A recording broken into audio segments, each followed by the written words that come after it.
Hello, my dear friends. I wanted to address some alarming headlines, as I promised in my last video. Most recently, we've heard about a lot of jobless claims.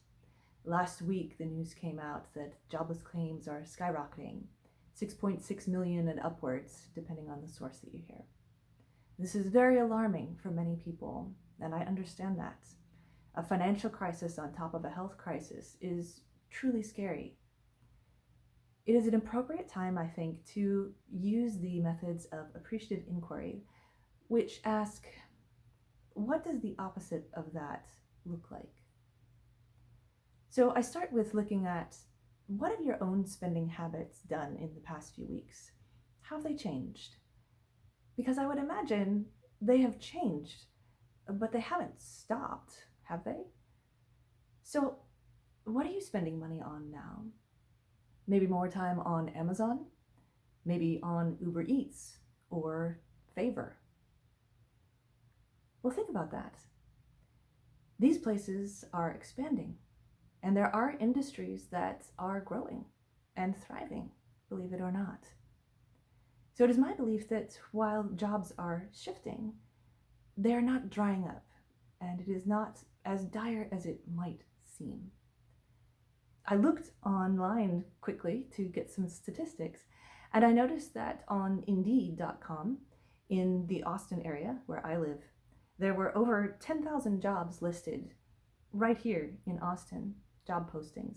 And they ranged from full-time to part-time to contract work. They ranged from all types of industries, from warehouse stocker and grocery stores to healthcare and insurance and tech. All skill levels. Companies are still hiring. If you also think about, that doesn't even include gig work. I had mentioned Uber Eats and Favor. There are also websites like Fiverr or Upwork or Redbubble, if you haven't heard of those. Those are places where creatives can market their wares and reach potential buyers that way. So there are other ways that our economy continues to expand and to grow that might be a little different than how we've been used to thinking about labor and jobs. So you think about that. Ironically, you might also consider that state agencies are also hiring. I read an article about California. The employment office is hiring to handle all of the jobless claims. A little bit of irony in there. Again, I don't mean to make light of the fact that things are shifting and it is very serious, but I encourage you to think of ways that this is not necessarily dire, but could be something that might be positive. Maybe think about something that you love to do, or someone who might be affected by this if you know them.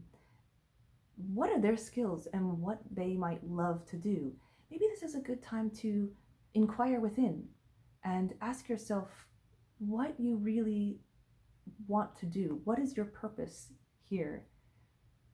What skills and talents and passions do you have that maybe now you could pursue that you might not have felt as safe pursuing in the past? I recall a story that very early in his career, my husband had a job shift from basically a dead-end job to be forced to find something else that he loved. And thank heavens, in hindsight, it was the best thing that could have ever happened, even though at the time it felt scary and devastating and tragic. Yet what it did was it released him from a job that was not right for him, not appropriate, and not using his talents, but was very safe. And he could have stayed there a long time, but he wasn't given that time. So when he moved on, he was forced to look within and decide on something that he really wanted to do and pursue that instead. And now, as many of you know, he owns his own company and it employs several people, and we love doing what we do. So it turned out to be the best thing ever in the end. Perhaps it could be for you too. So maybe use this time that you have at home, this time that you have online, to learn a new skill or dust off a resume or find out about a job that you love that might be better. You never know with a little bit of research what you could find.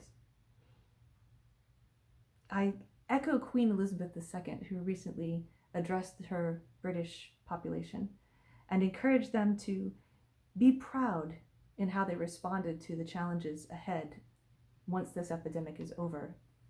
Maybe think of that for yourself as well. How can you be proud in how you responded and how you changed from this experience? I leave you with a quote by Helen Keller, which I really enjoyed. When one door of happiness closes, another opens. But often we look so long at the closed door that we do not see the one that has been opened for us. Try looking for the opened door, my friends.